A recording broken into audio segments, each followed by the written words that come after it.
Ya, salam semua. Jadi terima kasih banyak bahwa ada interest untuk tanah Papua, dan kita akan fokus hari ini kepada kehidupan Otto dan Geisler, dan khususnya juga mengenai bagaimana kita belajar dari Otto dan Geisler untuk kehidupan kita di tanah Papua saat ini, juga untuk misi dan juga untuk gereja di Papua saat ini. Nah, dasar daripada bahan saya ini dari buku saya, Otto dan Geisler, Otto dan Geisler, Iman, Doa, Kasih, dan Pengharapan.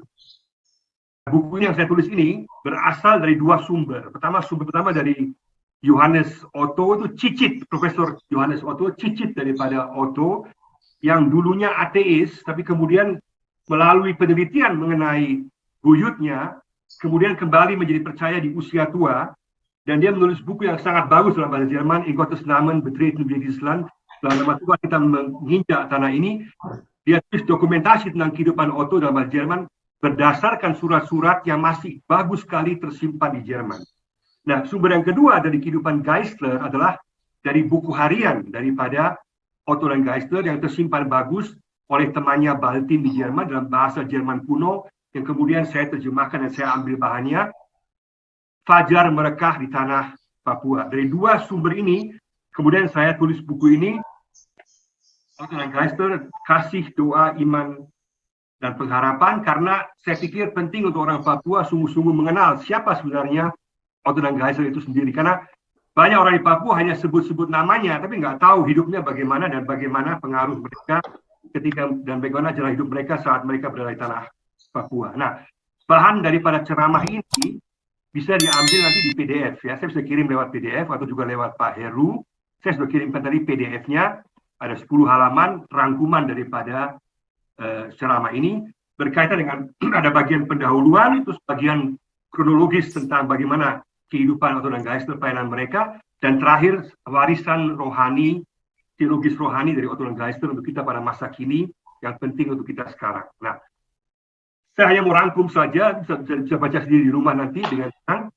Pertama kita pahami bahwa Otto dan Geisler itu adalah rasul-rasul orang Papua. Jadi ketika Papua mendapatkan otonomi khusus tahun 2002 itu, keputusan pertama yang dibuat oleh Parlemen Papua dengan pemerintah Papua adalah menjadikan tanggal 5 Februari sebagai hari raya resmi tanah Papua. Bayangkan, itu keputusan pertama yang dibuat oleh DPR pada waktu itu, juga MRP pada waktu itu, dan saya diundang untuk khotbah pada waktu itu di pelataran pelataran gedung gubernur di Jayapura pada waktu itu sebagai peresmian bahwa 5 Februari adalah hari raya resmi karena pembangunan tanah Papua dianggap dimulai dari Pulau Mansinam. Karena kedatangan Otto dan Geisler bukan hanya membawa terang Injil, tapi mereka juga membawa pendidikan, mereka membawa kesehatan, mereka juga membawa penegakan HAM. Mereka bebaskan budak juga pada waktu itu, sehingga pelayanan mereka diakui sebagai orang-orang yang sangat menentukan di awal tanah Papua. Nah, kalau kita lihat kehidupan Otto dan Geisler, ada 4 ciri kata yang menentukan. Pertama, iman ya. Iman yaitu bahwa mereka datang ke tanah Papua meskipun dianggap tanpa harapan, meskipun dianggap sulit, dan meskipun mereka mengalami penyakit, mereka mengalami permusuhan, kesepian, kematian anak-anak mereka mengalami berbagai macam kesulitan, mereka tetap beriman bahwa Injil akan diterima oleh orang-orang Papua. Bahkan doa daripada Otto adalah paling sedikit bertemu dengan satu orang Papua di sorga. Nah, mereka sungguh-sungguh dikuasai oleh iman bahwa Tuhan yang akan bekerja. Nah, ketika Otto meninggal tahun 1862, belum ada orang Papua yang dimenangkan untuk Injil. Maka di atas nisan daripada Otto, di Kwawi, dekat Manokwari, tertulis dari Yohanes 20:29, berbahagialah mereka yang tidak melihat namun percaya. Dia tetap percaya bahwa suatu hari orang Papua akan menerima Yesus. Dan itu iman, ciri pertama. Ciri kedua adalah doa. Nah, dari awalnya, Papua dimenangkan karena doa. Ada konser doa yang besar. Ada banyak orang yang berdoa, persekutuan ibu-ibu di Belanda, di Jerman, kemudian juga ada persekutuan doa gereja misi di Jakarta, Batavia waktu itu, juga di Surabaya. Mereka semua mendoakan Papua. Dan juga ketika mereka menginjak tanah Papua, Otto dan Geisler, mereka menyebutkan doa sulung, dengan nama Tuhan kami menginjak tanah ini. In Gottes Namen betreten wir dieses Land. Jadi mereka memulai semuanya dengan doa. Dan juga kemudian seluruh pelayanan tanah Papua didasarkan pada doa. Yang ketiga adalah kasih. Nah, Otto dan Geisler dan kemudian juga dengan istri-istri mereka yang kemudian, mereka melayani dengan kasih tanpa pamrih. Luar biasa sekali bahwa mereka sungguh-sungguh mengupayakan yang terbaik bagi orang lain. Sosial diakonia, pendidikan, mereka dikuasai oleh kasih, meskipun mendapatkan tantangan-tantangan yang luar biasa. Jadi pada puncaknya, mereka kehilangan anak-anak mereka di tanah Papua, dan bahkan juga Otto kemudian meninggal di tanah Papua, dan Geisler pun juga kemudian meninggal di Jerman akibat TBC yang dia dapat di tanah Papua. Padahal dia mau kembali lagi ke tanah Papua. Nah, yang keempat, selain iman, doa, kasih, itu pengharapan.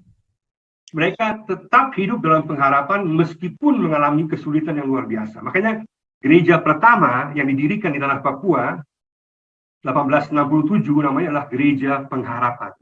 Karena mereka hidup dari pengharapan bahwa satu waktu tanah Papua akan dimenangkan untuk Injil. Jadi 4 ciri itu sangat menentukan dalam kehidupan Otto dan Geisler, ya, bahwa iman, doa, kasih, dan pengharapan. Nah, jadi pada saat kita sekarang merenungkan ini, kita harus lihat bahwa jangan hanya kita lihat merayakan saja, tapi juga sekaligus juga lihat apa artinya untuk kita sekarang, bagaimana kita sekarang di Papua bisa menghidupi iman, doa, kasih, dan pengharapan. Nah, kita tahu bahwa setelah singkat saja, sebelum Otto dan Geisler, tidak ada orang yang datang ke tanah Papua dengan tujuan untuk kemajuan Papua. Ada misi Katolik yang datang 1847, mereka datang hanya sebentar saja, daerah Kolobai, langsung mereka pergi lagi, mereka anggap tidak mampu, mereka tidak tinggal lama di situ. Tapi yang tinggal lama di tanah Papua, dan mempunyai tujuan yang positif, pembangunan tanah Papua, pendidikan kesejahteraan Papua, hanyalah Otto dan Geisler. Semua orang lain yang datang ke tanah Papua pada waktu itu, memiliki kepentingan dagang, penelitian, atau yang banyak sekali adalah mereka membuat perdagangan budak. Mereka tangkap budak-budak atau menjarah tanah Papua. Ini sangat penting saat ini, bahwa hanya Otto dan Geisler adalah mereka yang sungguh-sungguh mempunyai kepentingan yang positif untuk tanah Papua. Kenapa saya tekankan? Karena dalam sejarah saat ini sedang berusaha dipelintir sejarahnya. Sejarah Papua saat ini ada banyak kelompok-kelompok tertentu berusaha untuk memelintir seolah-olah ada pihak-pihak tertentu yang lain yang lebih dulu di tanah Papua, dan juga kedua, yang mempunyai andil positif tanah Papua. Padahal secara fakta sejarah tidak ada. Tidak ada orang seluruh Otto dan Geisler kecuali misi Katolik yang mempunyai tujuan yang positif untuk tanah Papua. Ini penting sekali, karena secara sejarah saya selalu tekankan ini karena saat ini banyak yang berusaha untuk memelintir sejarah tanah Papua. Baik.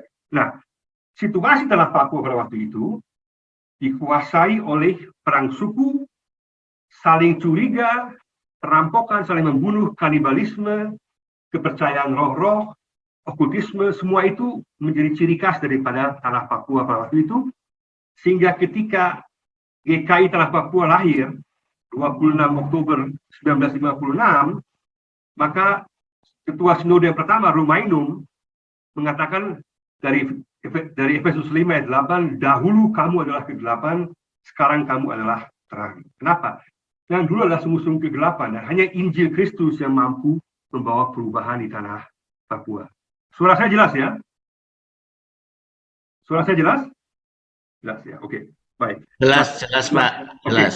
Okay. Nah, jadi pada waktu itu juga tidak ada roh belas kasihan, tidak ada kepedulian. Sebagai contoh ya, ketika Otto dan Geisler merawat seorang yang sakit berat hampir mati, mereka rawat dia sampai dia sembuh kembali. Ketika dia sembuh kembali, dia tidak terima kasih dan pergi, bukan. Dia bilang, karena kalian telah sembuhkan saya, maka sekarang kalian harus terus memberi makan bagi saya. Ya, saya ulangi ya. Jadi, karena kalian telah sembuhkan saya, maka sekarang kalian juga harus terus perhatikan saya dan beri saya makan. Nah, ini di Papua saat ini juga sering terjadi, ada masyarakat diberikan rumah-rumah oleh pemerintah, saat ada lubang di rumahnya, mereka pergi demo, bilang, rumah pemerintah yang kalian kasih itu rusak, harus kalian perbaiki lagi. Jadi, pola pikir ini masih terus ada sampai saat ini. Makanya penting sekali pengajaran juga tanah Papua. Tapi Injil secara keseluruhan, itulah yang merubah tanah Papua. Sekali lagi. Nah, kalau sekarang kita lihat kehidupan Otto dan Geisler, sebagai rangkumannya, 1827, tanggal 24 Februari, Otto lahir dari keluarga yang cukup berada.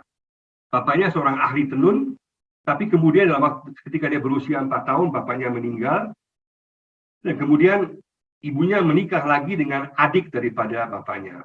Dan Otto dibesarkan dengan mamanya dan juga dengan adik tirinya yang perempuan, mempunyai hubungan yang baik sehingga semua surat-surat Otto dari Papua dapat tersimpan dengan baik. Nah, Otto kemudian menjadi percaya lewat suatu khotbah penginjilan dan juga bertemu dengan seorang pemimpin misi bernama Gosner.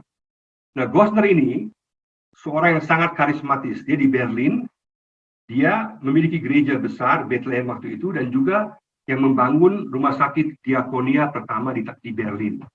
Nah, Gosner ini punya hati misi. Dan dia selalu mendoakan misi dan selalu mencari orang untuk tugas misi. Dan dia bekerja sama dengan seorang Belanda, seorang pendeta bernama Heldring, Otto Heldring, yang juga punya hati misi khususnya untuk waktu itu Hindia Belanda, itu Indonesia pada waktu itu, untuk mengirim orang-orang yang baik ke Indonesia dan juga ke tanah Papua. Dan Gosner punya ciri khas misinya adalah ciri khas tent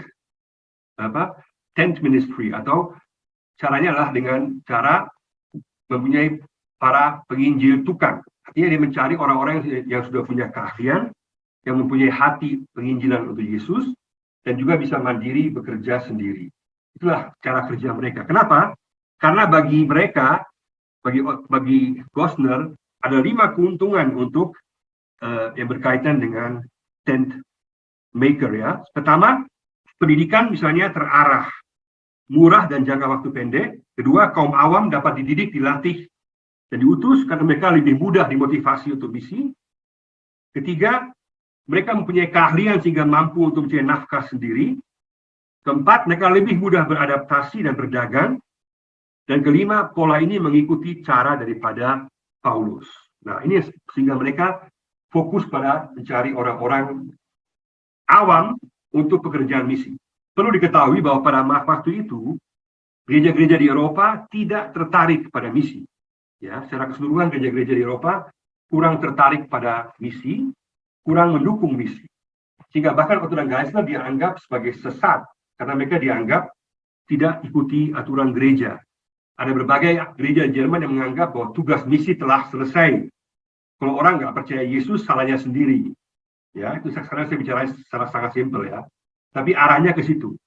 Sehingga orang-orang awam inilah yang kemudian menjadi pendorong pelopor untuk misi sedunia.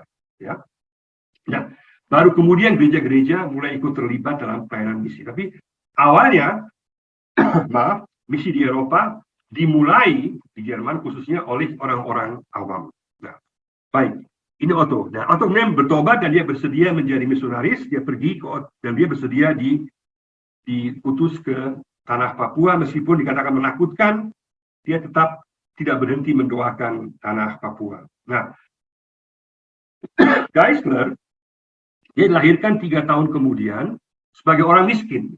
Kalau Otto agak kaya, maka Otto Geisler adalah orang miskin dengan 7 bersaudara, dan dia adalah seorang tukang kayu. Dia belajar perkayuan, dan dia kemudian juga sama, dia pergi ke Berlin belajar tentang perkayuan, dan oleh pengajarnya disuruh pergi ke rumah misi dari Gosner. Dan ketika dia ke sana, dia kemudian mengalami pertobatan dan juga panggilan misi untuk pergi ke tanah Papua. Maka Otto dan Geisler berasal dari dua kepribadian yang berbeda, tapi saling melengkapi, dipakai oleh Tuhan, luar biasa. Jadi Otto lebih tua, lebih pintar, lebih kaya, lebih tegas, sedangkan Geisler lebih muda, miskin, tapi tenang dan diplomatis. Nah, dua perbedaan karakter ini yang Tuhan pakai untuk tugas misi tanah Papua. Nah, Geisler, karena dia miskin, dia bersama dengan Schneider jalan kaki dari Berlin sampai ke Arnhem di Belanda. Bayangkan, jalan kaki dari Berlin sampai ke Arnhem, ke Hemmen, tempatnya Heldring, untuk kemudian naik kapal dari Rotterdam, dari Belanda waktu itu. Mereka jalan kaki beberapa bulan dengan Schneider. Nah, Schneider harusnya yang ke Papua itu 3 orang, bukan 2 orang. Otto, Geisler harusnya dengan Schneider. Hanya Schneider kemudian, sayangnya, dia meninggal di Jakarta karena kena TBC.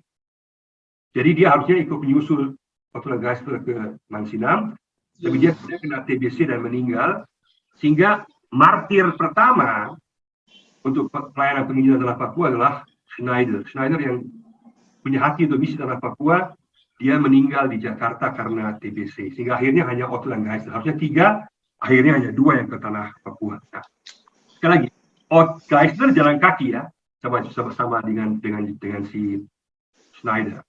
Tapi si Otto Parlente, dia naik kereta api, ya, dia naik kereta api. Waktu itu hubungan kereta api sudah bagus sekali karena dia punya uang lebih. Dia naik kereta api dari Berlin sampai ke Arnhem, luar biasa sekali. Jadi ini contoh saja sedikit latar belakang. Nah, mereka kemudian diutus, Otto diutus oleh Gosnar dan Geisler oleh Hedring. Nah, tahun 1852 tanggal 28, mereka kemudian berangkat dari Rotterdam dengan kapal Abel Tasman. Ya, dengan bekal uang yang sedikit mereka berangkat dan mereka belajar bahasa Indonesia atau Melayu pada waktu itu dari para awak kapal. Nah, setelah 3 bulan dan 11 hari, tanggal 7 Oktober 1852, mereka tiba di Batavia waktu itu. Dalam perjalanan yang penuh dengan mara bahaya, tapi mereka bersyukur bahwa Tuhan melindungi mereka. Nah, saat mereka tiba di Batavia, ada seorang petinggi Belanda, seorang pejabat negara Belanda, namanya Isaac Esser, yang adalah seorang yang mempunyai hati misi dan bahkan mempertaruhkan karier misinya, karier pekerjaannya demi misi di Hindia Belanda. Dan Isaac Esser ini kemudian yang menampung mereka dan menolong mereka selama mereka harus tunggu di Batavia. Karena mereka harus tunggu hampir 3 tahun. Kenapa? Karena waktu itu di Hindia Belanda, itu ada peraturan sejak 1808, dan juga sebelumnya juga sudah ada, tapi 1808 diperkuat lagi bahwa tidak boleh ada misi di daerah-daerah di Hindia Belanda. Jadi yang ada itu hanya misi di kota-kota, makanya ada GPIB ya. GPIB kan dari gereja Belanda dulu yang ada di kota-kota. Tapi semua penginjilan misi yang di daerah itu dilarang pada waktu itu. Ya, Bali dilarang, nggak boleh ada penginjilan di Bali. Daerah pedalaman Jawa juga nggak boleh ada penginjilan. Semua dilarang oleh pemerintah kolonial. Jadi kita harus sangat hati-hati bahwa orang suka katakan bahwa misi itu berpasangan dengan kolonial. Sama sekali nggak benar. Yang benar adalah bahwa pemerintah kolonial seringkali dan hampir selalu melarang misi. Kenapa?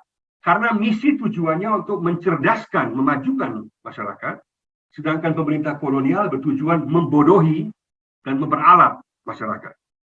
Maka misi selalu dianggap sebagai ancaman untuk pemerintah kolonial. Mungkin sebagai tambahan sedikit, 1831 ada terjemahan Alkitab dalam bahasa Jawa yang dibuat oleh Bruckner, seorang Jerman bernama Bruckner. Dan Alkitab ini kemudian disita dan dibakar oleh pemerintah kolonial. Saya ulangi, disita dan dibakar oleh pemerintah kolonial sebelum ada orang Jawa dapat membacanya. Bayangkan, yang bakar itu pemerintah kolonial. Notabene katanya Kristen, omong kosong. Maka ini bukti ya, bahwa tidak benar orang menggampangkan menyamakan langsung misi dan kolonialisme. Harus dilihat secara kasus demi kasus. Tapi di Indonesia, dapat dikatakan secara keseluruhan, pemerintah kolonial seringkali malah memusuhi misi. Karena dianggap mengganggu eksploitasi daripada pemerintah kolonial terhadap Hindia Belanda atau Indonesia pada waktu itu. Baik ya. Oke. Nah, mereka dari Oktober 1852 sampai 1853, mereka mengisi waktu di Batavia dengan mereka sambil tunggu izin boleh ke Papua. Mereka belajar bahasa Melayu, mereka juga bekerja, bertani, dan juga mereka mengajar di sekolah-sekolah di kampung Makassar. Dan mereka sangat mencintai murid-murid mereka. Dan akhirnya tahun 1854 mereka dapat izin boleh ke Papua, diusahakan oleh Isaac Esser tadi. Dan pada tanggal 9 Mei 1854 mereka berangkat dengan kapal Ternate, kapal Padang menuju ke Ternate, kapal perang menuju ke Ternate. Nah, mereka singgah di Surabaya, singgah di Makassar, dan juga singgah di Manado baru masuk Ternate. Nah, di setiap tempat mereka bertemu dengan para misionaris senior yang memberikan nasihat-nasihat kepada mereka, yang misalnya Emde juga dan lain-lain. Oke, saya baca. Oke. Berikutnya mereka tiba di Ternate, dan pada saat mereka tiba di Ternate, sebelumnya mereka sudah dapat usulan atau nasihat dari seorang saudagar atau pengusaha bernama Ring yang mengatakan kalau mau ke Papua paling bagus ke Mansinam, karena Mansinam itu daerah yang paling aman. Semua kapal-kapal dagang dulu takut sekali ke tanah Papua, takut lewat tanah Papua karena takut untuk dirampok. Nah, Ring bilang yang paling aman adalah Mansinam. Maaf ya, saya sudah. Ya. Mansinam ya. Ke Mansinam paling aman. Oke. Sekarang 1854 mereka tiba di Ternate, dan saat mereka tiba di Ternate, Sultan Tidore kemudian mengizinkan mereka, meskipun tahu bahwa tujuan mereka adalah untuk penginjilan. Mereka dapat nasihat banyak dari seorang pengusaha namanya Dwi Van Bode, dan juga seorang kapten bernama Fabricius yang pernah lama tinggal di Papua untuk dagang ya. Jadi mereka kemudian usulkan bagus Mansinam, dan mereka kemudian berangkat, dan tanggal 5 Februari 1855 mereka tiba di Mansinam dengan doa sulung, mengatakan dengan nama Tuhan kami menginjak tanah ini. Baik. Nah, mereka mengalami sukacita yang besar, dan mereka tinggal di gubuk yang sederhana, dan karena mereka tidak tahu bagaimana cara untuk membuat kapal, 2 kali mereka salah pilih kayunya, sehingga mereka tenggelam 2 kali dengan kapal yang mereka buat, karena masyarakat tidak mau beritahu bagaimana cara buat kapal, karena masyarakatnya curiga sekali terhadap Otto dan Geisler, dan bahkan mereka juga tidak mau bantu meskipun dikasih upah untuk bangun rumah, mereka nggak mau karena mereka anggap kerja itu tugas daripada budak. Orang Papua pada waktu itu hobinya adalah mancing, berburu, atau membuat ukiran. Mereka anggap bangun rumah itu tugas daripada budak begitu, sehingga mereka nggak dibantu. Ya, dan mereka juga dicurigai karena mereka dapat surat pengantar dari Sultan Tidore yang mengatakan mereka orang-orang berdermawan, tapi kenyataannya Sultan Tidore tidak pernah membuat kebaikan bagi Mansinam, bagi tanah Papua, karena mereka semua harus bayar pajak pada Sultan Tidore, dan pajak ini terjadi melalui mereka menangkap orang pantai, menangkap orang gunung, menjadikan mereka budak dan menjual mereka sebagai pembayaran pajak kepada Sultan Tidore, sehingga mereka curiga dengan Sultan Tidore pada waktu itu. Nah, baik, mereka tinggal beberapa waktu di Mansinam, kemudian Geisler sakit keras sekali, parah sekali, malaria dan lain-lain, dan berbagai borok di kakinya, dan dia hampir buta.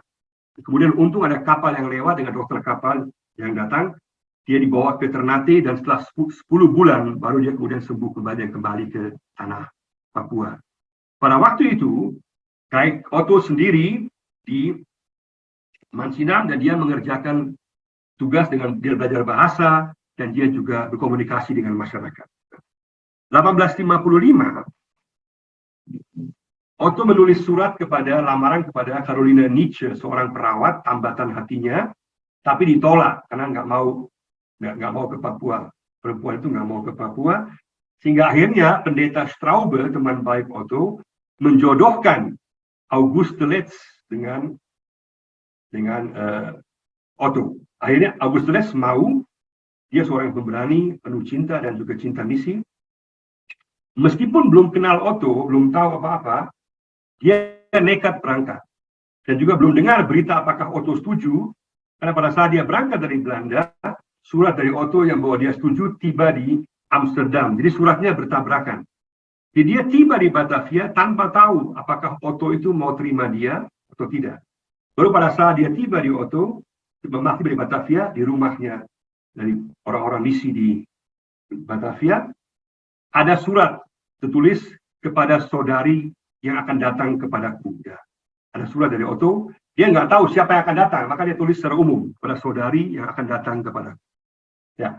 Dalam surat itu Otto katakan bahwa dia terbuka kepada siapapun yang datang, dan dia mengharapkan bahwa hubungan mereka akan diberkati oleh Tuhan. Nah, jadi Lex ini, Auguste ini, tidak tahu apa-apa.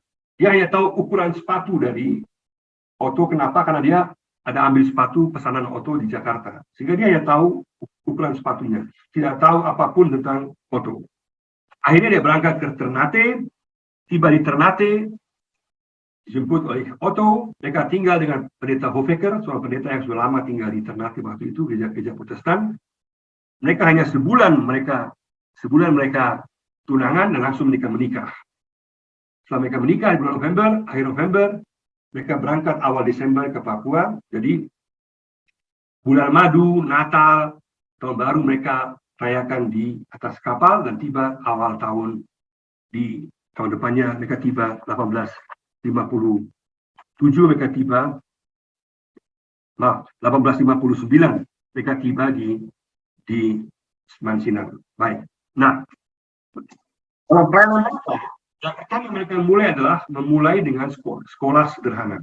Mulai 1856-57 mereka mulai dengan sekolah sederhana, yaitu dengan pertama, karena banyak anak tidak mau sekolah waktu itu, mereka membeli anak-anak budak. Karena banyak sekali ada anak-anak budak yang mereka bebaskan, mereka beli, dan anak budak ini kemudian tinggal sama-sama dengan mereka. Mereka bermain di rumah mereka, kerja rumah mereka, sekolah rumah mereka. Dan pada saat mereka selesai, mereka sudah dewasa, mereka boleh kembali ke suku mereka, atau boleh tinggal, atau boleh buat apa yang mereka mau. Jadi mereka pada dasarnya membebaskan anak-anak dalam keadaan yang sangat memprihatinkan ini, dan mereka kemudian disekolahkan. Dan beberapa dari anak-anak budak ini kemudian menjadi guru-guru di tanah Papua. Sempat terjadi perdebatan, apakah boleh misionaris membeli anak-anak budak. Tapi karena situasi pada waktu itu, keadaan memprihatinkan, maka merupakan tindakan belas kasihan dari Otto dan Geisler. Pada saat yang sama, kemudian mereka disekolahkan, dan dengan mereka ada beberapa anak-anak lain, ada sekitar 13 anak lain, mulai sekolah dari anak-anak kampung, mulai sekolah di Mansinam. Tapi orang tua pada waktu itu seringkali menolak mereka untuk sekolah, karena mereka kurang setuju anak-anak mereka sekolah dapat pengaruh-pengaruh yang baru. Nah, tahun 57 kemudian juga, tahun 58, bukan 59 kemudian, baru ada kelas khusus untuk perempuan melalui Auguste yang juga mengajar kelas khusus kelas perempuan. Nah, Januari 1857 ada rumah Rumstram, ya, rumah adat sakral Papua itu roboh, dan Sapufi Rumsayor, kepala suku pada waktu itu, dia tidak mau membangun rumah itu kembali. Dia sudah mendengar banyak tentang Injil, dan dia tidak mau bangun rumah Rumstram itu kembali. Nah, pada saat yang sama kemudian terjadi wabah cacar yang luar biasa. Karena ada kapal yang lewat, ada orang Mansinam yang naik kapal itu, dia kena cacar, cacarnya menyebar sehingga sepertiga penduduk dari Mansinam dan juga dari Manokwari waktu itu, Kwawi, meninggal. Nah, di tengah-tengah penderitaan yang luar biasa itu, Otto dan Geisler yang membantu secara makanan, ya, memberikan makanan, obat semampunya untuk mereka yang sakit. Sehingga dengan demikian kepercayaan semakin timbul dalam masyarakat Mansinam akan kebaikan dari Otto dan Geisler. Nah, 1857 mereka juga menyelamatkan orang-orang yang para pelaut yang karam kapalnya. Ya, ada kapal-kapal yang karam mereka selamatkan, dan karena mereka selamatkan, mereka kemudian diberikan mereka selamatkan orang-orang yang pelaut yang karam ini. Kemudian berita ini menjadi viral, ya, menjadi viral di media waktu itu, media cetak di Belanda, dan akhirnya Otto dan Geisler diberikan hadiah 250 gulden masing-masing dan gaji 50 gulden per bulan. Nah, gaji itu kedengarannya baik, tapi sebenarnya sedikit karena pegawai yang rendah sekali saja Belanda dapatnya waktu itu 150 gulden. Jadi uang itulah, mereka tetap bersyukur meskipun sedikit, mereka tetap bersyukur mereka dapat uang sedikit. Dan dari uang itu, kemudian mereka dipotong 80 gulden dari 600 gulden setahun, 80 dipotong untuk kas yatim dan janda. Dan puji Tuhan, karena mereka buat itu, maka kemudian ketika Otto dan Geisler dua-dua meninggal, dan juga anak meninggal, maka mereka punya uang. Ada uang yang mereka dapatkan dari kas sosial untuk mereka. Baik, oke. Selanjutnya, singkat. Ya, ada juga kapal lain yang mereka diselamatkan dari kapal Konstan. Ngeri juga ceritanya, karena pada waktu itu ada 13 orang yang terombang-ambing kapal Belgia ini di atas 2 kapal perahu kecil selama 79 hari. Selama 79 hari mereka terombang-ambing di laut bebas. Harusnya mereka 13 orang, akhirnya tinggal 11 karena 2 mereka makan. Dan situasi terpaksa mereka makan 2 temannya, bayangkan. Mereka takut ke pantai karena nanti akan dimakan oleh orang Papua. Nah, akhirnya mereka sampai ke pantai yang lain, ada seorang Papua yang punya tato ya, tato di belakang punggungnya sebuah doa Belanda. Dia kenal Otto dan Geisler, dia membawa para pelaut ini kepada Otto dan Geisler sehingga mereka akhirnya selamat. Nah, semua tindakan-tindakan kemanusiaan ini kemudian menunjukkan kepada masyarakat betapa Otto dan Geisler sungguh-sungguh bersifat sosial. Ya. Nah, 1861 Otto dan Auguste pindah ke Kwawi. Sebelumnya mereka semua di Pulau Mansinam. Sekarang 1861 Otto dan istrinya Auguste dan juga seorang misionaris namanya Jezerich pindah ke Kwawi, yaitu Manokwari. Sekarang ada 2 pos, satu di Mansinam, satu di Tanah Besar, yaitu di Manokwari. Nah, mereka kemudian juga memulai ibadah-ibadah, sebelumnya ibadah-ibadah dalam bahasa Melayu, dan kemudian diterjemahkan ke dalam bahasa Numfor. Dan juga ada ibadah-ibadah khusus untuk kaum-kaum ibu.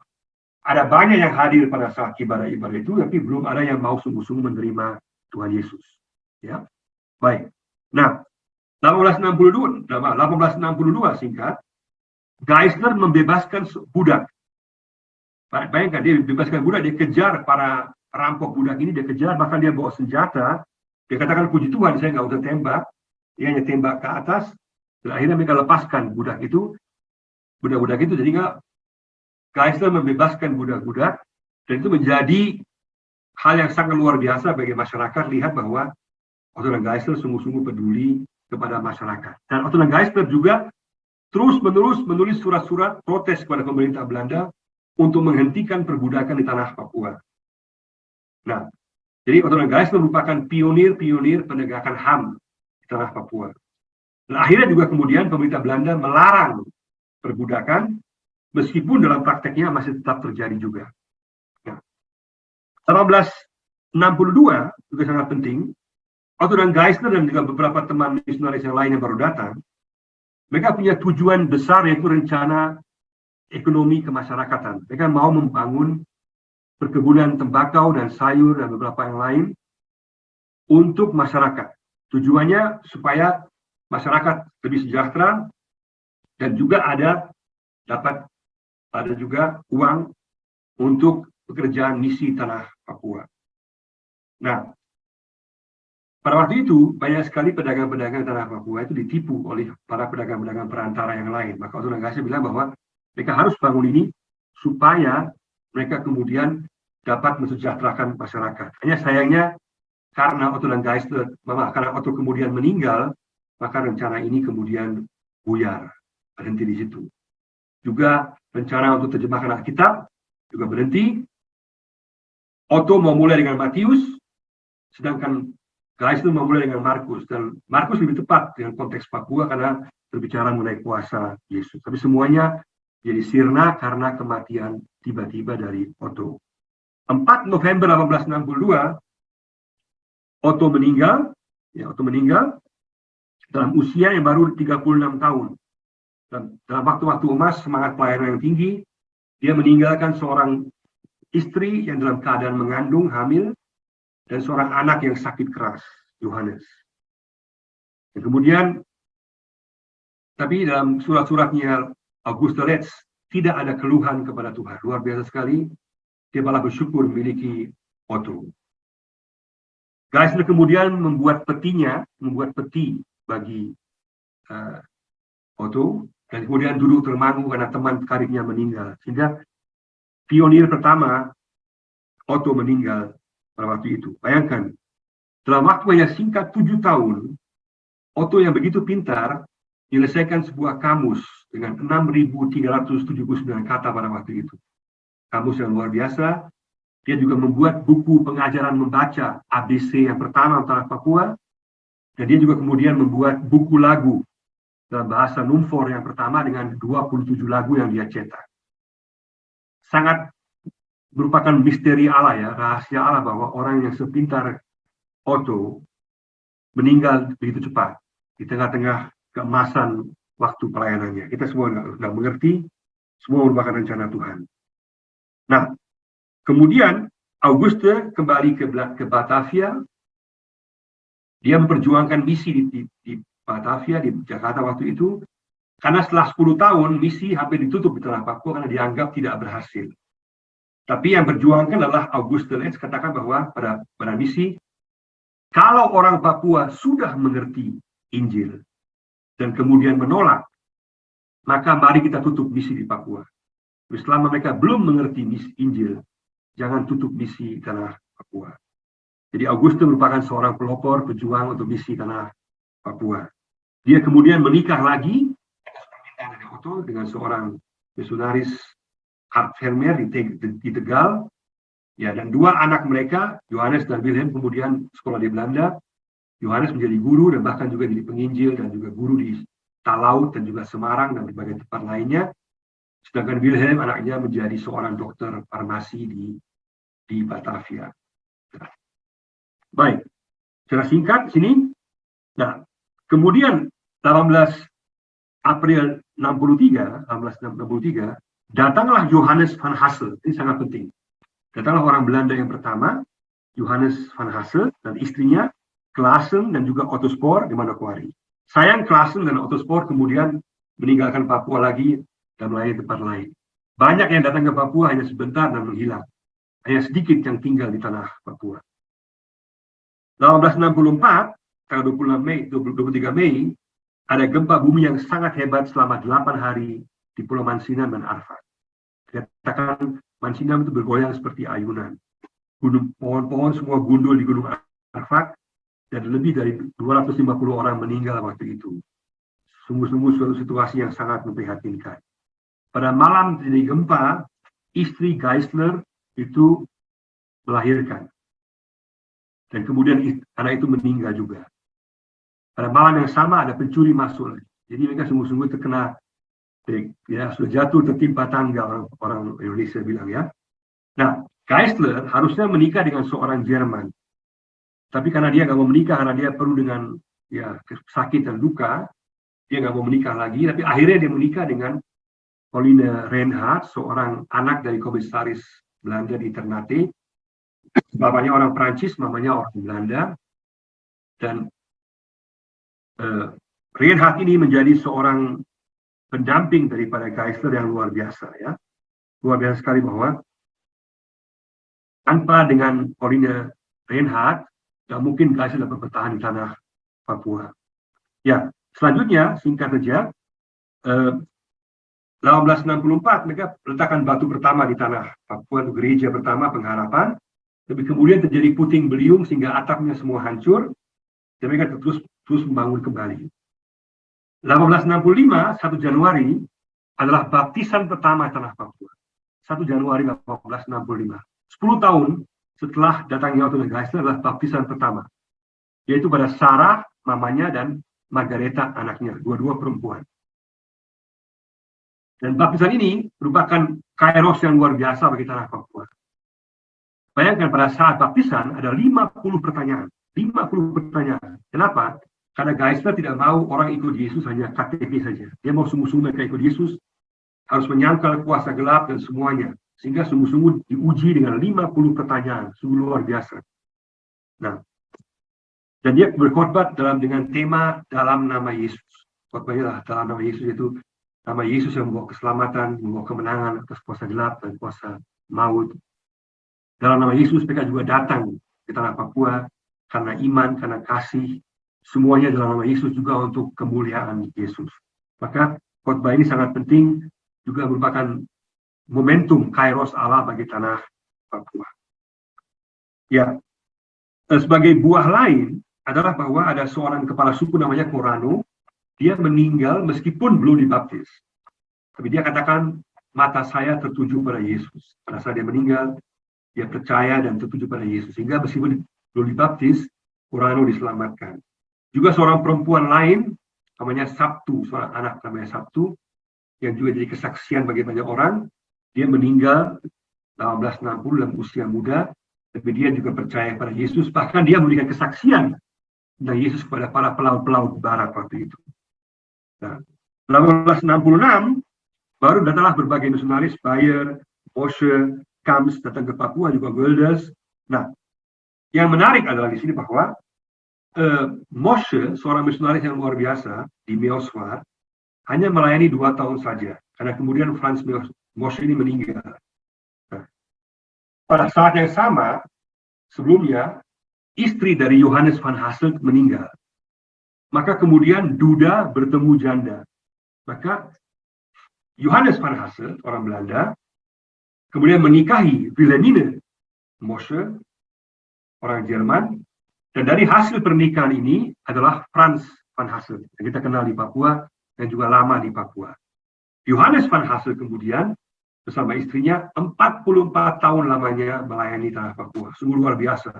Dampak mereka besar sekali. Juga Franz van Hasselt 37 tahun dia ada di tanah Papua melayani luar biasa. Dan dia dikenal sebagai TT Franz karena dia juga dengan kapalnya namanya Utrecht, dia putar tanah Papua untuk menginjili tanah Papua. Sehingga dari awalnya misi tanah Papua bersifat oikumenis. Artinya orang dari berbagai latar belakang gereja, latar belakang suku dan bangsa, Belanda, Jerman, dan juga kemudian ditambahkan lagi kemudian setelah itu kita tahu bahwa yang meneruskan banyak sekali penginjil-penginjil guru-guru Papua, guru-guru Maluku, guru-guru Sangir dan Manado yang terlibat dalam penginjilan di tanah Papua. Jadi dari awalnya misi tanah Papua bersifat oikumenis. Oke, baik. Nah, kemudian 1866 Geisler menerbitkan bukunya yang pertama, yaitu Katekesasi, Katekesasi, dan yang dia terjemahkan dalam bahasa Lumfor, dan juga 1 Desember 1867 Gereja Pengharapan yang menampung 400 orang pada waktu itu diresmikan, gereja pertama.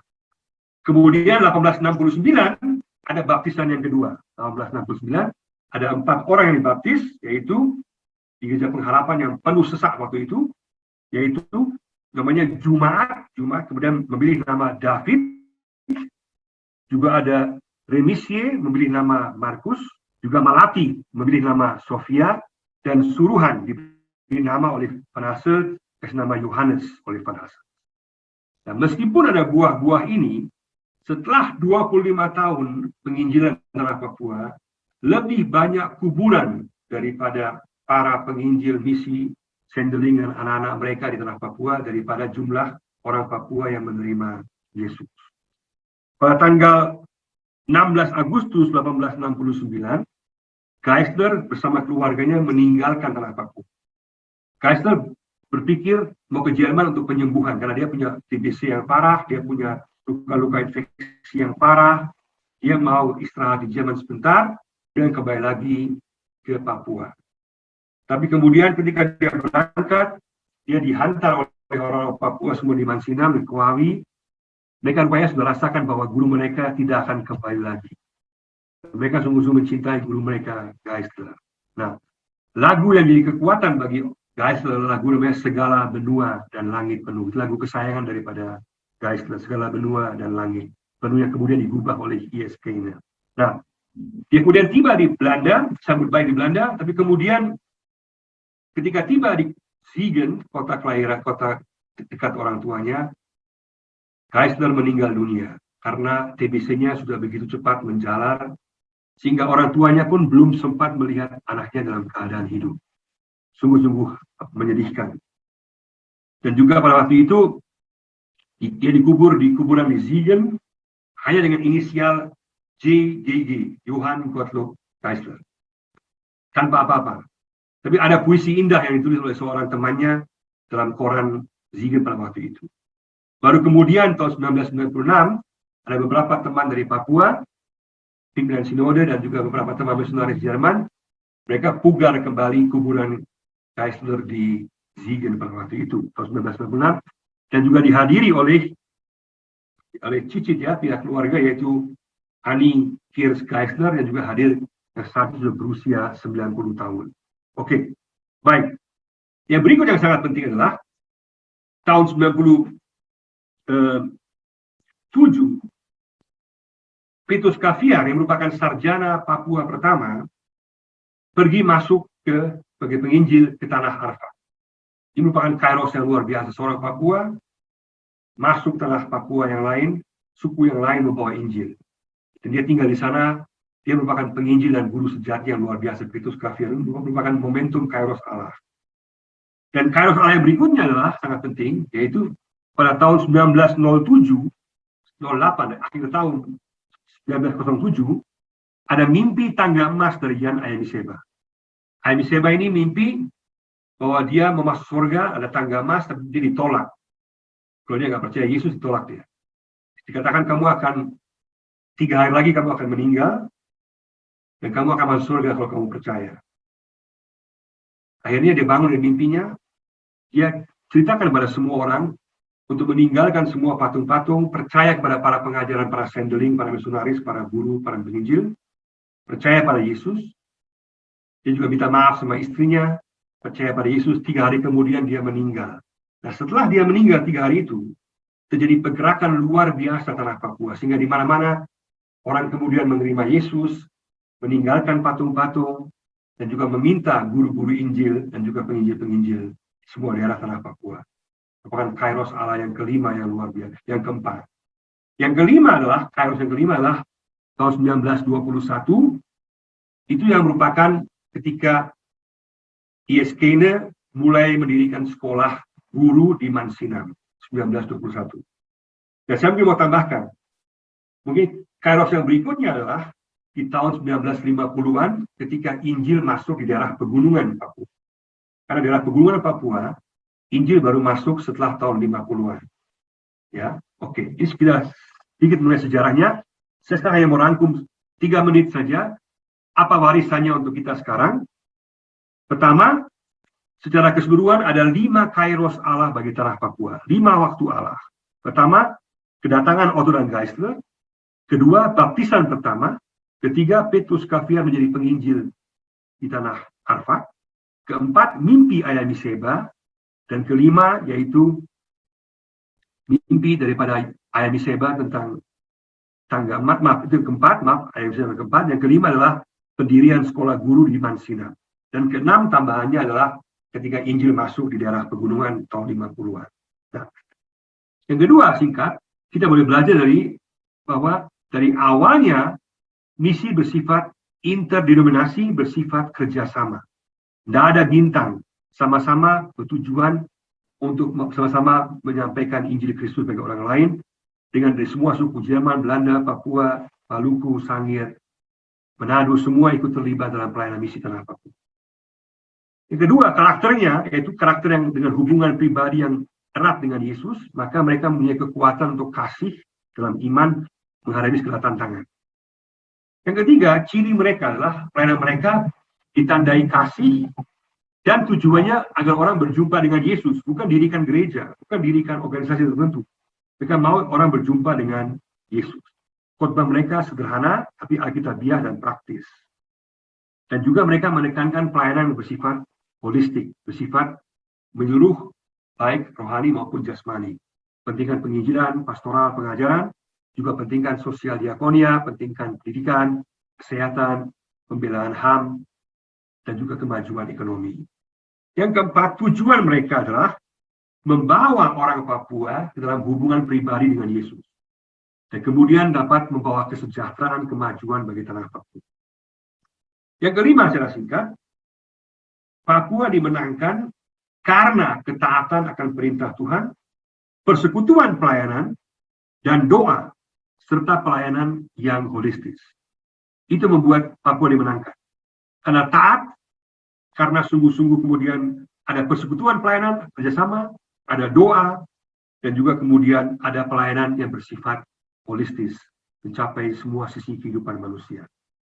Yang keenam, untuk menjadi berkat bagi tanah Papua, gereja-gereja harus sungguh-sungguh pada saat ini menekankan kehidupan rohani, kembali kepada Yesus, hubungan dengan Yesus, menekankan penginjilan, menekankan pengajaran, menekankan pastoral, dan juga pembinaan warga jemaat, agar mampu juga melayani baik rohani maupun jasmani. Sehingga pendidikan berkembang, ekonomi berkembang, kesehatan juga berkembang, dan juga hak asasi manusia juga semakin ditegakkan di tanah Papua. Semua itu dasarnya dari satu kerohanian yang tinggi. Nah, sangat penting bahwa di Papua juga semua gereja bisa membedakan sama dengan otonomi, membedakan mana yang primer, mana yang sekunder. Apa kebutuhan primer, apa kebutuhan sekunder. Dan primer berkaitan dengan penginjilan, pastoral, pengajaran, dan juga seperti sosial diakonia, semua hal, itu semua primer. Sedangkan sekunder berkaitan dengan gedung-gedung, organisasi, acara, itu sekunder. Nah, selama gereja-gereja tanah Papua tidak menekankan yang primer, bersibuk dengan hal yang sekunder, maka Papua tidak akan mengalami kemajuan. Kita harus kembali kepada hal-hal yang primer agar Papua mengalami berkat Tuhan. Dan terakhir secara singkat, fajar tanah Papua akan terus merekah jika kita setia kepada Injil Yesus Kristus. Amin. Saya kembalikan kepada Pak Heru. Ya, terima kasih untuk kisah yang menarik yang dibagikan oleh Pak Renar. Ya, mungkin ada sebagian dari saudara juga bertanya, Pak Renar itu siapa? Pak Renar Suneman itu siapa? Ya, mungkin saya tambahkan sedikit keterangan. Kalau kurang nanti biar Pak Renar yang menambahkan sendiri. Pak Renar ini adalah anak dari misionaris Jerman yang melayani di Indonesia ya, dari WEC ya, Pak Demar Suneman. Pak Demar Suneman itu adalah tokoh pendiri I3 Batu Malang ya, dan pada awal mulanya itu Pak Petrus Octavianus itu adalah murid dari Pak Demar Suneman. Betul ya Pak? Nah, jadi Pak Demar Suneman ini memiliki 4 atau 5 anak ya Pak ya? 5 ya, dan semuanya memang cinta Indonesia, sehingga mereka membentuk satu kelompok yang bisa saudara lihat di YouTube ya. Kelompok ini diberi nama Londo Jowo Kabeh. Orang Indonesia dulu kan nggak tahu negara-negara Eropa itu terbagi-bagi dalam banyak negara ya. Mereka cuma tahunya pokoknya modelnya kayak gitu tuh Londo. Ya, jadi kelompok ini diberi nama Londo Jowo Kabeh gitu ya. Nah, nanti bisa cari itu di YouTube, bisa lihat tentang kiprah mereka. Nah, saudara, Pak Demar Suneman ini adalah seorang misionaris yang melayani di banyak tempat. Saya baru pulang dari Kupang, SUE. Saya melengkapi sejarah pergerakan SUE. Saya merekam kesaksian para pelaku sejarah.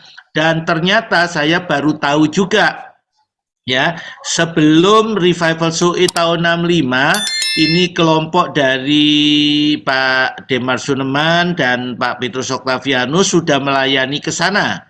Ya, lalu setelah terjadi pergerakan Revival SUE dan mereka membutuhkan bimbingan rohani, lalu dari I3 dari Pak Demar Suneman, Pak Petrus Octavianus kirim juga orang-orang untuk membimbing kaum muda yang dalam pergerakan, yang lagi punya api menyala-nyala, yang ada di SUE. Itu ada di dalam bimbingan para ini murid-murid I3. Dan kalau nggak salah namanya Pak Sarjito ya. Dan mereka melalui Pak Sarjito inilah beberapa utusan kaum muda SUE akhirnya sekolah di I3 Batu Malang. Dan kemudian ada yang dikirim ke India, Ibu Heni Tun Liu, dan anaknya di Ibu Yoliandri ada di tengah-tengah kita. Ya, jadi ternyata karya dari para misionaris ini luar biasa. Ya, nah sebelum kita lanjut pada acara, sebentar, Pak Renar mau menambahkan tentang identitas diri. Silakan Pak, kalau mau menambahkan. Ya, saya sekarang 26 tahun di tanah Papua. Saya sekarang 26 tahun tanah Papua. Saya dosen di Sekolah Tinggi Teologi GKI. Kalau dulu orang-orang Barat yang ditabiskan orang Papua, maka hanya saya orang Barat yang ditabiskan oleh orang Papua. Jadi terbalik. Dan saya sangat bangga bahwa saya ditabiskan oleh orang-orang Papua. Iya, dan selain di Sekolah Tinggi Teologi, saya banyak sekali melakukan sekolah Alkitab malam, yaitu pembinaan warga jemaat. Program 1 tahun, 2 kali seminggu kita belajar 3 jam. Itu program 1 tahun, 270 jam pelajaran. Itu sekarang sudah selesai 117 angkatan di 17 kota tanah Papua. Tujuannya adalah supaya warga jemaat memahami firman Tuhan dan juga bisa terlibat dalam pelayanan sesuai karunia mereka. Dan kemudian bisa menjadi agen-agen pembaharu di gereja dan juga penginjilan. Gitu, ya. Itu yang saya pilih tugas utama selama ini. Terima kasih. Tambahkan lagi bahwa anak-anak saya juga punya YouTube namanya, anak-anak saya, Jan dan Ben, namanya White Papuans, Papua Putih. Mereka pakai ya, itu kalau mau lihat juga bisa. Nah, mereka sekarang sementara berhenti karena sibuk kuliah mereka. Ya, terima kasih. Ya, jadi Bapak Ibu perlu tahu bahwa orang Papua yang nggak semuanya satu warna ya. Jadi tadi kita dengar ada yang namanya White Papua, Papua Putih. Saya kira mungkin seperti itu kita akan akhiri.